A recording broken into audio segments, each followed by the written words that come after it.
नमो नमः। आप सभी का हार्दिक अभिनंदन। आइए श्री विष्णु पुराण के द्वितीय अंश के 8वें अध्याय का पाठन आरंभ करते हैं। सूर्य, नक्षत्र एवं राशियों की व्यवस्था तथा कालचक्र, लोकपाल और गंगा विर्भाव का वर्णन। श्री पराशर जी बोले, हे सुव्रत, मैंने तुमसे यह ब्रह्मांड की स्थिति कही। अब सूर्य आदि ग्रहों की स्थिति और उनके परिमाण सुनो। हे मुनि श्रेष्ठ, सूर्य देव के रथ का विस्तार 9000 योजन है तथा इससे दूना उसका ईशा दंड, जुआ और रथ के बीच का भाग है। उसका धुरा 1.5 करोड़ 7 लाख योजन लंबा है, जिसमें उसका पहिया लगा हुआ है। उस पूर्वाहन, मध्याहन और पराहन रूप 3 नाभि, परिवत्सरादि 5 अर्रे और षड ऋतु रूप 6 नेमी वाले अक्षय स्वरूप संवत्सरात्मक चक्र में संपूर्ण काल चक्र स्थित है। 7 छंद ही उसके घोड़े हैं। उनके नाम सुनो। गायत्री, बृहति, उष्णिक, जगति, त्रिष्टुप, अनुष्टुप और पंक्ति, ये छंद ही सूर्य के 7 घोड़े कहे गए हैं। हे महामते, भगवान सूर्य के रथ का दूसरा धुरा 45.5 सहस्त्र योजन लंबा है। दोनों धुरों के परिमाण के तुल्य ही उसके युगाधों, जुओं का परिमाण है। इसमें से छोटा धुरा उस रथ के एक युगार्ध जुए के सहित ध्रुव के आधार पर स्थित है और दूसरे धुरे का चक्र मानसोत्तर पर्वत पर स्थित है। इस मानसोत्तर पर्वत के पूर्व में इंद्र की, दक्षिण में यम की, पश्चिम में वरुण की और उत्तर में चंद्रमा की पुरी है। उन पुरियों के नाम सुनो। इंद्र की पुरी वसवौक सारा है, यम की संयमनी है, वरुण की सुखा है तथा चंद्रमा की विभावरी है। हे मैत्रेयी, ज्योतिष चक्र के सहित भगवान भानु दक्षिण दिशा में प्रवेश कर छोड़े हुए बाण के समान तीव्र वेग से चलते हैं। भगवान सूर्य देव दिन और रात्रि की व्यवस्था के कारण हैं और राग आदि कलेशों के क्षीण हो जाने पर वे ही क्रम मुक्ति भागी योगी जनों के देवयान नामक श्रेष्ठ मार्ग हैं। हे मैत्रेय, सभी द्वीपों में सर्वदा मध्याह्न तथा मध्य रात्रि के समय सूर्य देव मध्य आकाश में सामने की ओर रहते हैं, अर्थात जिस द्वीप या खंड में सूर्य देव मध्याह्न के समय सम्मुख पड़ते हैं, उसकी समान रेखा पर दूसरी ओर स्थित द्वीपांतर में वे उसी प्रकार मध्य रात्रि के समय रहते हैं। इसी प्रकार उदय और अस्त भी सदा एक दूसरे के सम्मुख ही रहते हैं। हे ब्रह्मन, समस्त दिशा और विदिशाओं में जहाँ के लोग रात्रि का अंत होने पर सूर्य को जिस स्थान पर देखते हैं, उनके लिए वहाँ उसका उदय होता है और जहाँ दिन के अंत में सूर्य का तिरोभाव होता है, वहीं उसका अस्त कहा जाता है। सर्वदा एक रूप से स्थित सूर्य देव का वास्तव में न उदय होता है न अस्त, बस उनका देखना और ना देखना ही उनके उदय और अस्त है। मध्याह्न काल में इंद्र आदि में से किसी भी पुरी पर प्रकाशित होते हुए सूर्य देव पार्श्ववर्ती 2 पुरियों के सहित 3 पुरियों और 2 कोणों विदिशाओं को प्रकाशित करते हैं। इसी प्रकार अग्नि आदि कोणों में से किसी एक कोण में प्रकाशित होते हुए वे पार्श्ववर्ती 2 कोणों के सहित 3 कोण और 2 पुरियों को प्रकाशित करते हैं। सूर्य देव उदय होने के अनंत मध्याह्न पर्यंत अपनी बढ़ती हुई किरणों से तपते हैं और फिर क्षीण होती हुई किरणों से अस्त हो जाते हैं। सूर्य के उदय और अस्त से ही पूर्व तथा पश्चिम दिशाओं की व्यवस्था हुई है। वास्तव में तो वे जिस प्रकार पूर्व में प्रकाश करते हैं, उसी प्रकार पश्चिम और पार्श्ववर्तिनी उत्तर और दक्षिण दिशाओं में भी करते हैं। सूर्य देव देव पर्वत सुमेरु के ऊपर स्थित ब्रह्मा जी की सभा के अतिरिक्त और सभी स्थानों को प्रकाशित करते हैं। उनकी जो किरणें ब्रह्मा जी की सभा में जाती हैं, वे उसके तेज से निरस्त होकर उल्टी लौट आती हैं। सुमेरु पर्वत समस्त द्वीप और वर्षों के उत्तर में है, इसलिए उत्तर दिशा में मेरु पर्वत पर सदा एक ओर दिन और दूसरी ओर रात रहते हैं। रात्रि के समय सूर्य के अस्त हो जाने पर उसका तेज अग्नि में प्रविष्ट हो जाता है, इसलिए उस समय अग्नि दूर ही से प्रकाशित होने लगता है। इसी प्रकार हे द्विज, दिन के समय अग्नि का तेज सूर्य में प्रविष्ट हो जाता है, अतः अग्नि के संयोग से ही सूर्य अत्यंत प्रखरता से प्रकाशित होता है। इस प्रकार सूर्य और अग्नि के प्रकाश तथा उष्णतामय तेज परस्पर मिलकर दिन रात में वृद्धि को प्राप्त होते रहते हैं। मेरु की दक्षिणी और उत्तरी भूमध्य में सूर्य के प्रकाशित होते समय अंधकारमयी रात्रि और प्रकाशमय दिन क्रमशः जल में प्रवेश कर जाते हैं। दिन के समय रात्रि के प्रवेश करने से ही जल कुछ ताम्रवर्ण दिखाई देता है, किंतु सूर्य अस्त हो जाने पर उसमें दिन का प्रवेश हो जाता है। इसलिए दिन के प्रवेश के कारण ही रात्रि के समय वह शुक्ल वर्ण हो जाता है। इस प्रकार जब सूर्य पुष्कर द्वीप के मध्य में पहुंचकर पृथ्वी का तीसरा भाग पार कर लेता है तो उसकी वह गति एक मुहूर्त की होती है, अर्थात उतने भाग के अतिक्रमण करने में उसे जितना समय लगता है वही मुहूर्त कहलाता है। हे द्विज, कुलाल चक्र कुम्हार के चाक के सिरे पर घूमते हुए जीव के समान भ्रमण करता हुआ यह सूर्य पृथ्वी के 30 भागों का अतिक्रमण करने पर एक दिन रात्रि करता है। हे द्विज, उत्तरायण के आरंभ में सूर्य सबसे पहले मकर राशि में जाता है, उसके पश्चात वह कुंभ और मीन राशियों में एक राशि में से दूसरी राशि में जाता है। इन तीनों राशियों को भोग चुकने पर सूर्य रात्रि और दिन को समान करता हुआ वैश्युवती गति का अवलंबन करता है, अर्थात वह भूमध्य रेखा के बीच में ही चलता है। उसके अनंतर नित्य प्रति रात्रि क्षीण होने लगती है और दिन बढ़ने लगता है। फिर मेष तथा वृष राशि का अतिक्रमण कर मिथुन राशि से निकलकर उत्तरायण की अंतिम सीमा पर उपस्थित हो वह कर्क राशि में पहुंचकर दक्षिणायन का आरंभ करता है। जिस प्रकार कुलाल चक्र के सिरे पर स्थित जीव अति शीघ्रता से घूमता है, उसी प्रकार सूर्य भी दक्षिणायन को पार करने में अति शीघ्रता से चलता है। अतः वह अति शीघ्रता पूर्वक वायु वेग से चलते हुए अपने उत्कृष्ट मार्ग को थोड़े समय में ही पार कर लेता है। हे द्विज, दक्षिणायन में दिन के समय शीघ्रता पूर्वक चलने से उस समय के 13.5 नक्षत्रों को सूर्य 12 मुहूर्तों में पार कर लेता है, किंतु रात्रि के समय मंदगामी होने से उतने ही नक्षत्रों को 18 मुहूर्तों में पार करता है। कुलाल चक्र के मध्य में स्थित जीव जिस प्रकार धीरे धीरे चलता है, उसी प्रकार उत्तरायण के समय सूर्य मंद गति से चलता है, इसलिए उस समय वह थोड़ी सी भूमि भी अति दीर्घ काल में पार करता है। अतः उत्तरायण का अंतिम दिन 18 मुहूर्त का होता है। उस दिन भी सूर्य अति मंद गति से चलता है और ज्योतिष चक्रार्ध के 13.5 नक्षत्रों को एक दिन में पार करता है, किंतु रात्रि के समय वह उतने ही 13.5 नक्षत्रों को 12 मुहूर्तों में ही पार कर लेता है।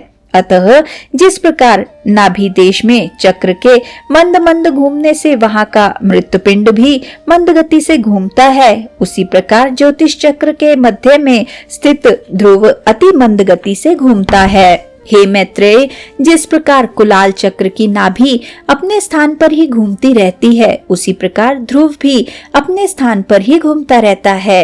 इस प्रकार उत्तर तथा दक्षिण सीमाओं के मध्य में मंडलाकार घूमते रहने से सूर्य की गति दिन अथवा रात्रि के समय मंद अथवा शीघ्र हो जाती है। जिस अयन में सूर्य की गति दिन के समय मंद होती है, उसमें रात्रि के समय शीघ्र होती है, तथा जिस समय रात्रि काल में शीघ्र होती है, उस समय दिन में मंद हो जाती है। हे द्विज, सूर्य को सदा एक बराबर मार्ग ही पार करना पड़ता है। एक दिन रात्रि में यह समस्त राशियों का भोग कर लेता है। सूर्य 6 राशियों को रात्रि के समय भोगता है और 6 को दिन के समय। राशियों के परिमाणानुसार ही दिन का बढ़ना घटना होता है, तथा रात्रि की लघुता दीर्घता भी राशियों के परिमाण से ही होती है। राशियों के भोगानुसार ही दिन अथवा रात्रि की लघुता अथवा दीर्घता होती है। उत्तरायण में सूर्य की गति रात्रि काल में शीघ्र होती है तथा दिन में मंद। दक्षिणायन में उसकी गति इसके विपरीत होती है। रात्रि उषा कहलाती है तथा दिन व्युष्टि प्रभात कहलाता है। इन उषा और व्युष्टि के बीच के समय को संध्या कहते हैं। इस अति दारुण और भयानक संध्या काल के उपस्थित होने पर मंदेहा नामक भयंकर राक्षस गण सूर्य को खाना चाहते हैं। हे मैत्रेय, उन राक्षसों को प्रजापति का यह शाप है कि उनका शरीर अक्षय रहकर भी मरण नित्य प्रति हो अतः संध्या काल में उनका सूर्य से अति भीषण युद्ध होता है। हे महामुने, उस समय द्विजोत्तम गण जो ब्रह्म स्वरूप ओंकार तथा गायत्री से अभिमंत्रित जल छोड़ते हैं, उस वज्र स्वरूप जल से वे दुष्ट राक्षस दग्ध हो जाते हैं। अग्निहोत्र में जो सूर्य ज्योतिः इत्यादि मंत्र से प्रथम आहुति दी जाती है, उससे सहस्त्रांशु दिननाथ देदीप्यमान हो जाते हैं। ओंकार विश्व तेजस और प्राज्ञ रूप तीन धामों से युक्त भगवान विष्णु है तथा संपूर्ण वाणियों वेदों का अधिपति है। उसके उच्चारण मात्र से ही वे राक्षस गण नष्ट हो जाते हैं। सूर्य विष्णु भगवान का अति श्रेष्ठ अंश और विकार रहित अंत ज्योतिर स्वरूप है। ओंकार उसका वाचक है और वह उसे उन राक्षसों के वध में अत्यंत प्रेरित करने वाला है। उस ओंकार की प्रेरणा से अति प्रदीप्त होकर वह ज्योति मंदेहा नामक संपूर्ण पापी राक्षसों को दग्ध कर देती है। इसलिए संध्योपासन कर्म का उल्लंघन कभी न करना चाहिए। जो पुरुष संध्योपासन नहीं करता वह भगवान सूर्य का घात करता है। तदनंतर उन राक्षसों का वध करने के पश्चात भगवान सूर्य संसार के पालन में प्रवृत्त हो बालखिल्य आदि ब्राह्मणों से सुरक्षित होकर गमन करते हैं। 15 निमेष की एक काष्ठा होती है और 30 काष्ठा की एक कला गिनी जाती है। 30 कलाओं का एक मुहूर्त होता है और 30 मुहूर्तों के संपूर्ण रात्रि दिन होते हैं। दिनों का ह्रास अथवा वृद्धि क्रमशः प्रातः काल, मध्याह्न काल आदि दिवसांशों के ह्रास वृद्धि के कारण होते हैं। किंतु दिनों के घटते बढ़ते रहने पर भी संध्या सर्वथा समान भाव से एक मुहूर्त की ही होती है। उदय से लेकर सूर्य की 3 मुहूर्त की गति के काल को प्रातः काल कहते हैं। यह संपूर्ण दिन का 5वां भाग होता है। इस प्रातः काल के अनंतर 3 मुहूर्त का समय संगव कहलाता है तथा संगव काल के पश्चात 3 मुहूर्त का मध्याह्न होता है। मध्याह्न काल से पीछे का समय अपराह्न कहलाता है। इस काल भाग को भी बुद्धजन 3 मुहूर्त का ही बताते हैं। अपराह्न के बीतने पर सायाहन आता है। इस प्रकार संपूर्ण दिन में 15 मुहूर्त और प्रत्येक दिवसांश में 3 मुहूर्त होते हैं। वैशुवत दिवस 15 मुहूर्त का होता है, किंतु उत्तरायण और दक्षिणायन में क्रमशः उसके वृद्धि और ह्रास होने लगते हैं। इस प्रकार उत्तरायण में दिन रात्रि का ग्रास करने लगता है और दक्षिणायन में रात्रि दिन का ग्रास करती रहती है। शरद और वसंत ऋतु के मध्य में सूर्य के तुला अथवा मेष राशि में जाने पर विषुव होता है।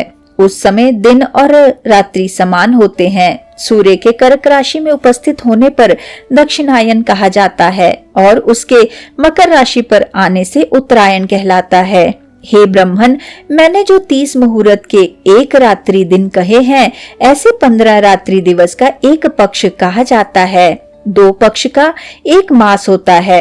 2 सौर मास की एक ऋतु और 3 ऋतु का एक अयन होता है तथा 2 अयन ही मिलाकर एक वर्ष कहे जाते हैं। सौर, सावन, चांद्र तथा नक्षत्र, इन 4 प्रकार के मासों के अनुसार विविध रूप से कल्पित संवत्सर आदि 5 प्रकार के वर्ष युग कहलाते हैं। यह युग ही मल मास आदि सब प्रकार के काल निर्णय का कारण कहा जाता है। उनमें पहला संवत्सर, दूसरा परिवत्सर, तीसरा इद्वत्सर, चौथा अनुवत्सर तथा 5वां वत्सर है। यह काल युग नाम से विख्यात है। श्वेत वर्ष के उत्तर में जो श्रृंगवान नाम से विख्यात पर्वत है, उसके 3 श्रृंग हैं, जिनके कारण यह श्रृंगवान कहा जाता है।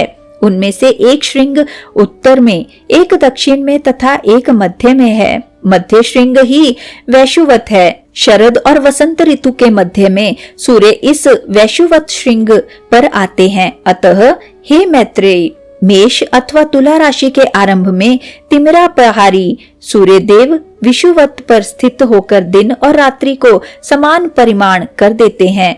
उस समय ये दोनों 15-15 मुहूर्त के होते हैं। हे मुने, जिस समय सूर्य कृतिका नक्षत्र के प्रथम भाग अर्थात मेष राशि के अंत में तथा चंद्रमा निश्चय ही विशाखा के चतुर्थांश अर्थात वृश्चिक के आरंभ में हो अथवा जिस समय सूर्य विशाखा के तृतीय भाग अर्थात तुला के अंतिमांश का भोग करते हों तथा चंद्रमा कृतिका के प्रथम भाग अर्थात मेषांत में स्थित जान पड़े, तभी यह विषुव नामक अति पवित्र काल कहा जाता है। इस समय देवता, ब्राह्मण और पितृगण के उद्देश्य से संयत चित्त होकर दान आदि देने चाहिए। यह समय दान ग्रहण के लिए मानो देवताओं के खुले हुए मुख के समान है। अतः विषुव काल में दान देने वाला मनुष्य कृतकृत्य हो जाता है।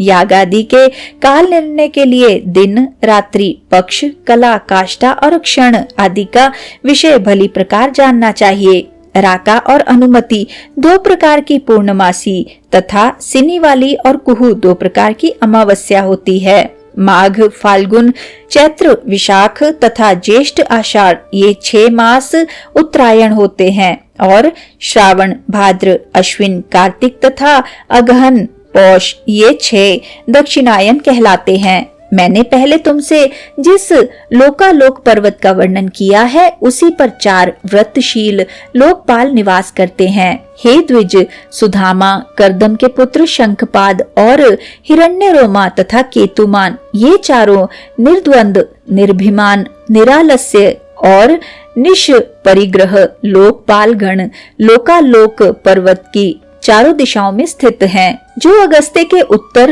तथा अजवीथी के दक्षिण में वैश्वानर मार्ग से भिन्न मृगवीथी नामक मार्ग है, वही पितृयान पथ है। उस पितृयान मार्ग में महात्मा मुनिजन रहते हैं, जो लोग अग्निहोत्री होकर प्राणियों की उत्पत्ति के आरंभक ब्रह्म वेद की स्तुति करते हुए यज्ञानुष्ठान के लिए उद्यत हो कर्म का आरंभ करते हैं, वह पितृयान उनका दक्षिण मार्ग है। वे युग युगांतर में विच्छिन्न हुए वैदिक धर्म की संतान तपस्या, वर्णाश्रम, मर्यादा और विविध शास्त्रों के द्वारा पुनः स्थापना करते हैं। पूर्वतन धर्म प्रवर्तक ही अपनी उत्तरकालीन संतान के यहाँ उत्पन्न होते हैं और फिर उत्तरकालीन धर्म प्रचारक गण अपने यहाँ संतान रूप से उत्पन्न हुए अपने पितृगण के कुलों में जन्म लेते हैं। इस प्रकार वे व्रतशील महर्षिगण चंद्रमा और तारागण की स्थिति पर्यंत सूर्य के दक्षिण मार्ग में पुनः पुनः आते जाते रहते हैं।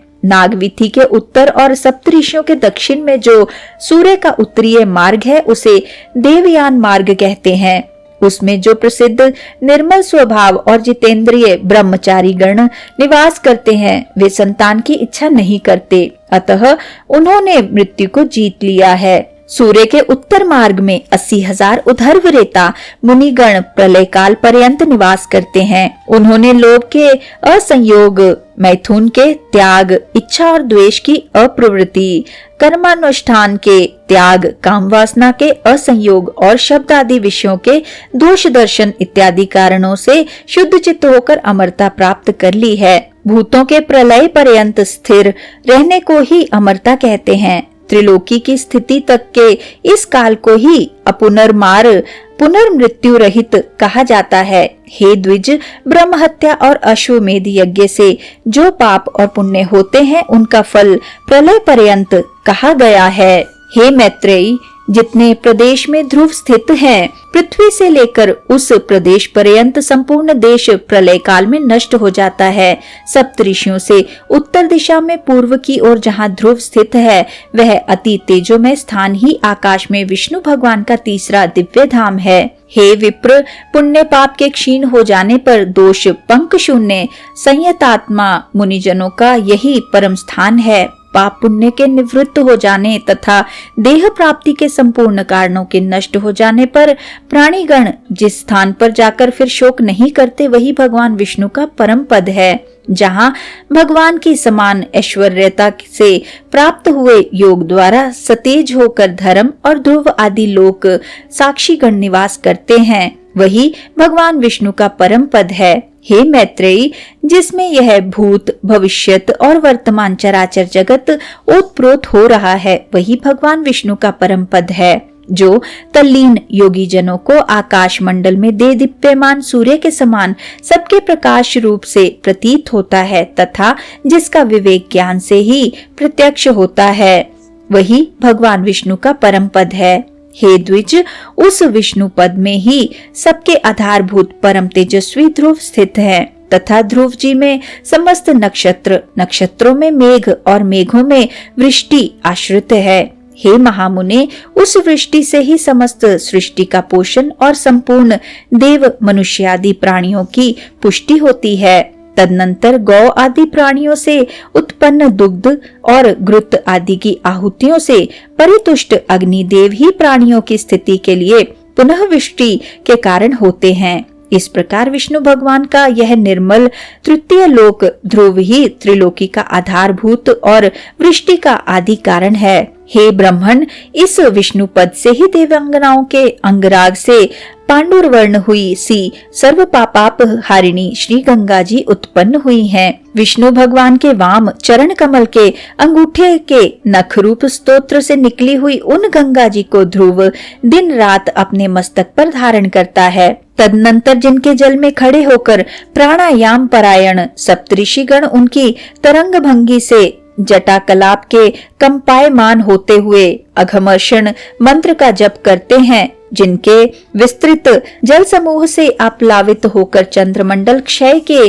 अनंतर पुनः पहले से भी अधिक कांति धारण करता है, वे श्री गंगा जी चंद्रमंडल से निकलकर मेरु पर्वत के ऊपर गिरती हैं और फिर संसार को पवित्र करने के लिए चारों दिशाओं में जाती हैं। चारों दिशाओं में जाने से वे एक ही सीता, अलकनंदा, चक्षु और भद्र इन चार भेदों वाली हो जाती हैं, जिसके अलकनंदा नामक दक्षिणीय भेद को भगवान शंकर ने अत्यंत प्रीतिपूर्वक 100 वर्षों से भी अधिक अपने मस्तक पर धारण किया था, जिसने श्री शंकर के जटाकलाप से निकलकर पापी सगर पुत्रों के अस्थि चूर्ण को आप्लावित कर उन्हें स्वर्ग में पहुंचा दिया।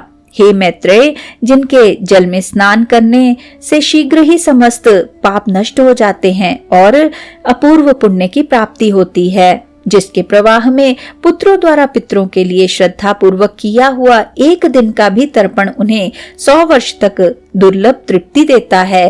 हे द्विज, जिसके तट पर राजाओं ने महायज्ञों से यज्ञेश्वर भगवान पुरुषोत्तम का यजन करके यह लोक और स्वर्ग लोक में परम सिद्धि लाभ की है, जिसके जल में स्नान करने से निष्पाप हुए यति जनों ने भगवान केशव में चित्त लगाकर अत्युत्तम निर्वाण पद प्राप्त किया है, जो अपना श्रवण, इच्छा, दर्शन, स्पर्श, जलपान, स्नान तथा यशोगान करने से ही नित्य प्रति प्राणियों को पवित्र करती रहती है, तथा जिसका गंगा गंगा ऐसा नाम 100 योजन की दूरी से भी उच्चारण किए जाने पर जीव के 3 जन्मों के संचित पापों को नष्ट कर देता है।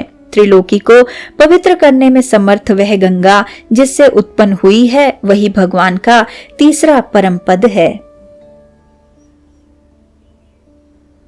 इसी के साथ आज के इस सुंदर पाठन को हम यहीं पर विराम देते हैं और अगले अध्याय के पाठन के लिए हमारे साथ फिर से जुड़िएगा। आइए विष्णु जी के इस सुंदर मंत्र से आज के पाठन का समापन करते हैं। ओम नमो भगवते वासुदेवाय। ओम नमो भगवते वासुदेवाय।